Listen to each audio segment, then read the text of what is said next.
বৰপেটা ৰোডৰ বেকিৰৈত অঘটন ঈদ খাবলৈ আহি বেকিৰৈত সন্ধানহীন এজন লোক সন্ধানহীন লোকজন আলী হুছেইনৰ ঘৰ হাউলিৰ হেলনাৰ পাব গাঁৱত বৰপেটা ৰোডৰ বেকিৰৈত অঘটন সংঘটিত হৈছে ঈদ খাবলৈ আহি বেকিৰৈত সন্ধানহীন এজন লোক উল্লেখ্য যে সোমবাৰে পত্নীৰ সৈতে বৰপেটা ৰোডৰ শহুৰেকৰ ঘৰলৈ ঈদৰ নিমন্ত্ৰণ ৰক্ষা কৰিবলৈ আহিছিল লোকজন বিয়লি 4মান বজাত শহুৰৰ ঘৰলৈ অহাৰ পাছতে লোকজনে অত্যন্ত গৰমৰ বাবে ঘৰৰ কাষতে থকা বেকিৰৈত গা ধুবলৈ যোৱা লোকজন বেকিৰৈত উটি গৈ সন্ধানহীন হয় সন্ধানহীন লোকজন আলী হুছেইন বুলি জানিব পৰা গৈছে আলী হুছেইনৰ ঘৰ হাউলিৰ হেলনাৰ পাম গাঁৱত ঘটনাস্থলীত লগে লগে বৰপেটা ৰোড আৰক্ষী আৰু এছডিএফৰ জোৱান উপস্থিত হৈ লোকজনৰ সন্ধান চলাই যদিও এই পৰ্যায়ত লোকজনৰ কোনো সন্ধান ওলাব পৰা নাই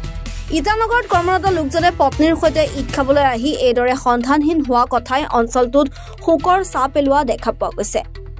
তাৰমানে আমাৰ সৰু ভনীৰ জামাই এই তাৰমানে ঈদ খাব আহিছিল আমাৰ ঘৰত আহি তাৰমানে কালিতো গৰম আছিল গৰমৰ কাৰণে কালি মানে ধৰক 4টা বা 2:30টাত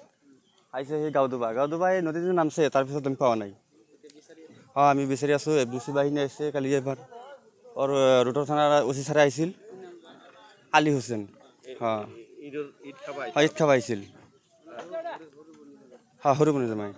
काम करे देखेते हेते हते काम करे इटानगर ईदर कारणे आइसिल हाँ ईदर कारणे ईद खाब आइसिल आमार घर बयस किमान हबो तार धरक 35 ओरिजिनल घर तो तार हावली